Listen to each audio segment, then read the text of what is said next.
Saya dipancing-pancing nih, suruh marah. Karena sebenarnya Rocky itu mewakili saya untuk marah dan rakyat lainnya. Keempat, yang lebih mengerikan lagi adalah pusat penelitian dan pengembangan bersama antara Indonesia dan China. Kalau namanya sudah pusat penelitian, itu adalah rahasia negara. Kita buka semuanya. Nah, seorang intelektual yang mengetahui ini pasti marah. Kalau rejim ini mempidanakan Rocky karena merasa tersinggung, terhina, terus mengambil pasal yang tadi, ya kan? Pasal yang tadi. Maka gubernur, bupati, wali kota dengan presidensi, pegawainya yang protes tentang kebenaran, dibaranya kebohongan, dibuat selesai. Bayangkan, gubernur, bupati, wali kota menggunakan pasal yang sama, pasal kebohongan sama.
Bismillahirrahmanirrahim. Assalamualaikum warahmatullahi wabarakatuh. Selamat sore, salam sejahtera. Yang saya hormati Bang Slamet Ginting, Bu Bisiti Susanti, Eksekutif, Pak Dimas Hadi, Pak Sumenarif, Pak Tiar, dan Bapak Ibu hadirin sekalian yang saya hormati. Terima kasih atas kehadirannya. Suatu hal yang sangat luar biasa, kita sama-sama mendengarkan para narasumber yang sangat luar biasa. Saya dipancing-pancing nih, suruh marah. Karena sebenarnya Rocky itu mewakili saya untuk marah dan rakyat lainnya. Itu jadinya gitu. Kenapa marah lagi? Cuma masalahnya banyak orang yang tidak tahu kenapa Rocky marah. Kan gitu. Ya. Coba sekarang dengarkan baik-baik yang saya jelaskan. Sebagian kecil saja. Kira-kira kalau Anda sebagai warga negara, sebagai orang tua yang punya anak yang akan mewarisi kepemimpinan dan mengisi negara ini untuk ke depan, marah apa tidak? Saya belum mau, Mak. Ceritanya. Belum kok udah marah duluan. Wah, cepet amat. Yang pertama coba ya, pembangunan infrastruktur. Program ini dicanangkan salah satu prioritas pemerintah. Benar kan? Tahun 2014 berdasarkan data Kementerian Keuangan telah mengalokasikan anggaran 3.436,5 triliun. Kemudian BUMN sendiri dari 2015 sampai 2022 itu 1.500 triliun, sehingga hampir 5.000 triliun. Menghasilkan 1.569 km jalan tol, 4.000 km jalan arteri, jalur kereta api sepanjang 6.627 km, 10 bandara baru, 30 bendungan, dan 8 pelabuhan dan lain-lain. Pembangunan ini tidak lepas dari kritik karena Bank Dunia mengatakan bahwa kualitas infrastruktur yang dibangun rendah. Sebagian besar belanja infrastruktur dibiayai oleh utang pemerintah dan utang itu menimbulkan beban bunga dengan cicilan APBN yang pada tahun 2023 ini 451,9 triliun. Bunganya saja pada APBN kita kan sekitar 3.200 kan, udah dikurangi itu, belum yang lain-lainnya lagi. Dan aneh bin ajaib, ternyata pembangunan infrastruktur tidak meningkatkan daya saing ekonomi. Bahkan kebalikannya. Dan biaya logistik malah relatif lebih menjadi mahal. Seharusnya dengan jalan ini kan lebih murah. Bahkan menurut Bank Dunia, skor logistik performance index Indonesia malah jatuh dari peringkat 46 pada tahun 2018 sekarang menjadi 63. Bagaimana bisa terjadi? Karena banyak infrastruktur yang mubazir. Bandara yang di Jawa Barat contohnya dan yang lain. Dan itu menimbulkan beban APBN untuk pemeliharaan dan lain sebagainya. Sehingga BUMN cash flow-nya minim, dia menjual jalan tol yang dibuat dengan harga di bawah dan pasti rugi. Saya mempertanggungjawabkan ini. Karena terpaksa menjual asetnya, kalau dia nggak bisa kerja lagi. Bahkan yang lebih mengerikan lagi, banyak orang kaya yang mendadak miskin, yaitu subkontraktor di BUMN yang dia harus mengagunkan rumahnya, mengagunkan apa-apanya untuk melaksanakan proyeknya sudah baik semuanya, dicek oleh inspektur sudah bagus, sudah selesai, tidak dibayar, dan bank BUMN juga yang menyita aset-asetnya. Bayangkan ini. Jadi yang kedua, Undang-Undang Cipta Kerja atau Undang-Undang Pemiskinan Pekerja Indonesia. Nah, ini dia. Dianggap akan merugikan pekerja karena mempermudah perusahaan untuk melakukan PHK dan mengurangi upah minimum. Protes keluarin. Jadi saya membayangkan kalau saya sebagai pekerja, setiap saya pulang itu melihat anak istri saya, pasti saya berdoa, ya Allah, mudah-mudahan kontrak saya diperpanjang. Tidak ada harapan ke depan, penuh dengan ketakutan. Makanya kemarin demo. Dianggap akan merusak lingkungan hidup karena mempermudah perusahaan untuk melakukan eksploitasi sumber daya alam. Sudah terbukti, tidak usah saya sampaikan. Dianggap tidak transparan karena proses penyusunannya tidak melibatkan partisipasi publik yang luas. Bahkan sudah dianulir oleh Mahkamah Konstitusi, tapi buat lagi perundang-undangannya bisa berlaku lagi. Tentu ini dianggap tidak demokratis. Yang ketiga, korupsi di era Jokowi telah jauh melampaui korupsi di era-era sebelumnya. Berapa kasus besar? Contohnya kasus PT Asabri 23,74 triliun, Jiwasraya 13,7, EKTP 2,3, TPP 37,8, Bansos Covid 1,02, kasus BTS 8 triliun, total kerugian negara 93,32 triliun. Ini fenomena gunung es yang ketangkep saja, yang belum ketangkep pasti akan lebih. Dan ini secara tidak langsung Undang-Undang Omnibus Law sama korupsi yang besar ini adalah merampas hak-hak generasi muda ke depan. Karena APBN ini adalah untuk pembiayaan pembangunan yang disiapkan untuk generasi yang akan datang. Demikian juga tentang masalah sumber daya alam yang kita miliki. Sudah dihabiskan. Jadi generasi yang akan datang tinggal gigi jari. Belum marah ya? Oke, enggak apa-apa. Selanjutnya, dalam tanda kutip pengkhianatan di IKN. Ini yang membuat lebih marah lagi. Bayangkan, di China, Jokowi menawarkan konsesi 34.000 hektar lahan di IKN kepada Xi Jinping, dan menurut peraturan pemerintah nomor 12 tahun 2023, konsesi tersebut atau HGU sampai 190 tahun. 190 tahun.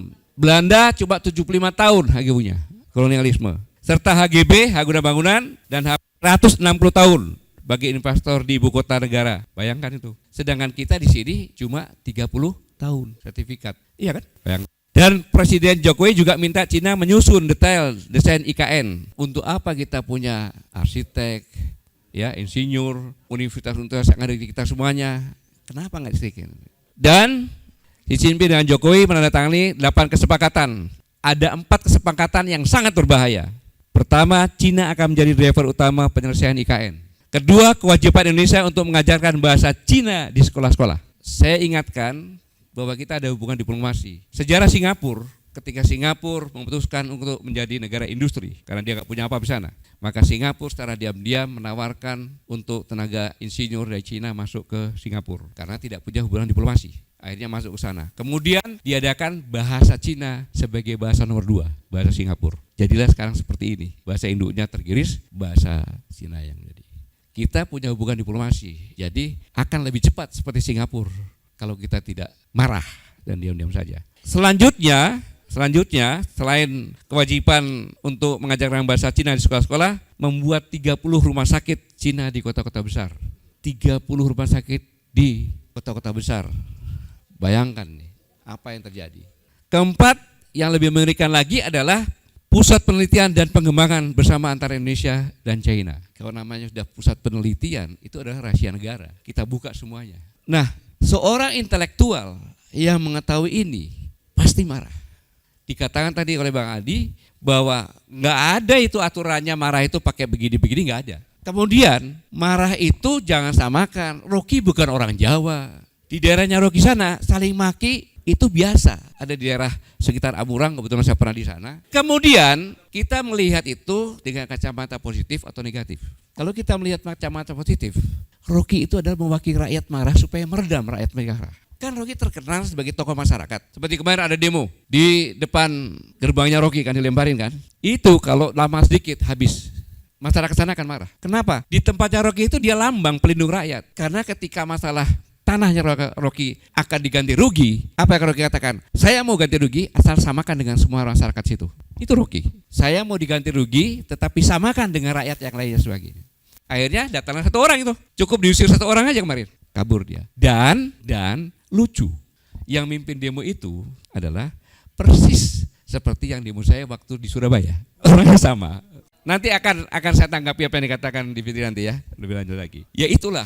Jadi kita kalau berpikiran positif seperti itu, justru Rocky menyalurkan kemarahan seluruh masyarakat lewat kata-katanya dia. Gitu. Tetapi karena tadi yang dikatakan pembicara tadi bahwa sabdo penitoratu, banyak orang yang cari muka sehingga ya dilakukan seperti ini. Akhirnya Rocky dijerat undang-undang spesialisasi untuk koalisi aksi menyelamatkan Indonesia.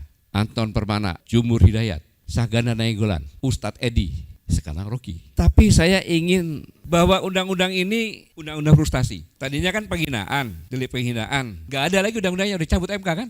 Kemudian ada lagi undang-undang nomor 1 tahun 2023. Tapi berlakunya di tahun yang akan datang. Bingung, kan gitu, bingung. Karena bingung, akhirnya kembali lagi. Pasal 1 adalah raja, pasal 2 kembali lagi kan gitu. Bapak Ibu sekalian, Anda tahu Undang-Undang Republik Indonesia nomor 1 tahun 46 itu adalah undang-undang zaman kolonialisme tanggal 8 Maret 1942 pada saat genjar-genjarnya itu dibuat. Dan itu yang membuat ada gubernur militer. Karena terpaksa maka dibuatlah Undang-Undang Republik Indonesia nomor 1 tahun 46 tentang peraturan hukum pidana. Di mana disampaikan undang-undang ini dikatakan tadi oleh Bu Fitri tadi itu tanggal 8 Maret 42 ya diberlakukannya. Tetapi semua aturan hukum persis seperti undang-undang punyanya Belanda. Di situ disampaikan dalam pasal kalau disebut gubernur militer itu bacanya adalah presiden. Kemudian kalau Netherlands on the land itu berarti warga negara Indonesia. Jadi kalau asisten residen itu berarti dia jaksa maksudnya bukan dia jaksa. Jadi aneh. Jadi kalau Netherlands itu harus dibaca Indonesia. Itu di dalam peraturan yang disebutkan. Jadi ini persis undang-undang zaman kolonialisme. Katanya kita sudah merdeka, kan gitu. Tetapi setelah mau 78 tahun merdeka, undang-undang zaman penjajahan persis dipakai. Berarti ada maksudnya. Dikatakan undang-undang kebohongan, kan gitu. Tetapi keonaran kan gampang dibuat seperti Mbak Diviti bilang. Mudah dibuat, tinggal bayar satu orang 100.000 ya kan, angkut truk, demo dari jam sekian-sekian, selesai pulang. Dulu mungkin saya pernah jadi maklar PT demonstrasi mungkin ya.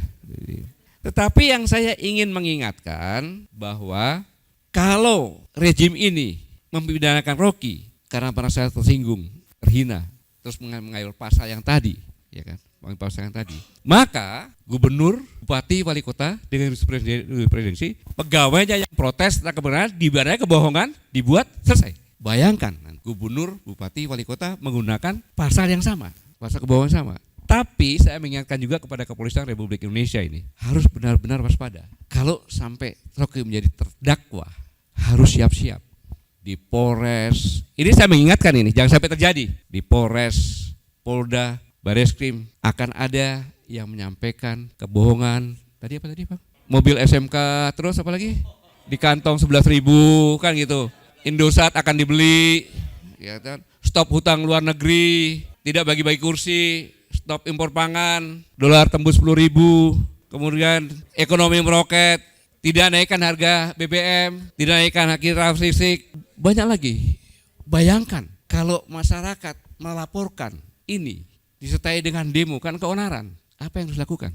Ingat, demokratus tadi dari rakyat, oleh rakyat untuk rakyat.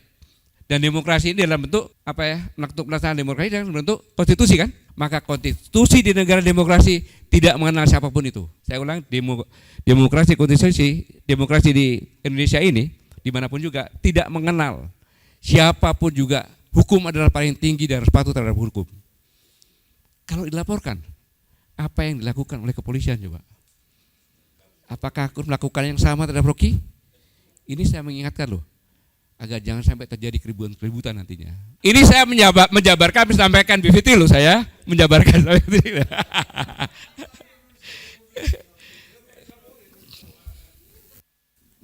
Tapi menarik sekali tadi yang dikatakan oleh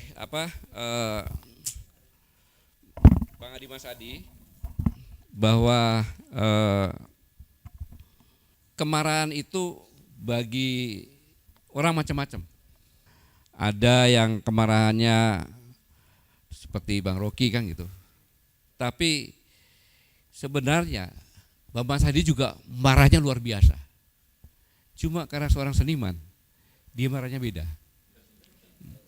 Contoh marahnya Bang Mas Adi ya. Istana Iblis. Saja Adi Mas Adi. Memandang Indonesia, nyium aroma surga. Daun-daun kelapa bergoyang sepanjang pantai. Seperti kepak sayap-sayap malaikat, anginnya mendesir, ngalunkan dingin lautan. Kita jadi teringat Adam, makhluk sempurna paling mewujud. Hingga para malaikat pun diberi perintah lekas bersujud. Adam telah menghirup wangi dosa dari tubuh Hawa yang terperdaya. Keduanya diusir dari surga dalam kehinaan telanjang. Adam terdampar di bukit Safa dan Hawa di bukit Marwa. Dan iblis, kemana iblis? Ibu dari segala kesombongan pergi setelah surga dinyatakan tak lagi baginya. Membuat huru hara pertama di alam semesta itu milih tetap tinggal di surga meski itu hanya replika. Replika surga adalah jajaran pulau di hamparan biru laut. Para pengelola menyebut ini Jamrud Katulistiwa. Tapi kaum pribumi bilang ini negeri para jalang. Karena iblis memerintah negeri ini dari istana tipu daya. Dari istana tipu daya, iblis menunaikan sumpahnya. Menghadang manusia dari depan, dari belakang, dari kanan, dan dari kiri. Dari semua arah mata angin. Untuk menyesatkan mereka dari jalan yang lurus. Maka bumi dan air dan kekayaan alam yang berlimpah dikuasai iblis dan tak pernah jadi berkah. Kebenaran jadi perkara yang menakutkan. Kejujuran berada di ketinggian di atas awan.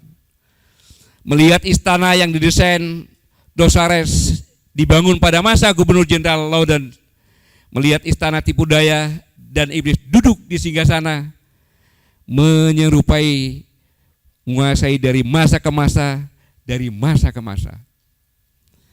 Memandang Indonesia, melihat replika surga, tapi hanya mereka yang bisa menikmati aroma.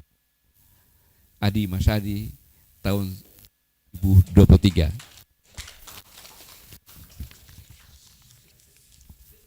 Saudara sekalian, sebagai penutup, saya sering duduk-duduk di warung kopi yang kecil-kecil dengan para pemuda, dengan Pak Mas Adi juga ngopi untuk mengatui apa kata anak-anak muda.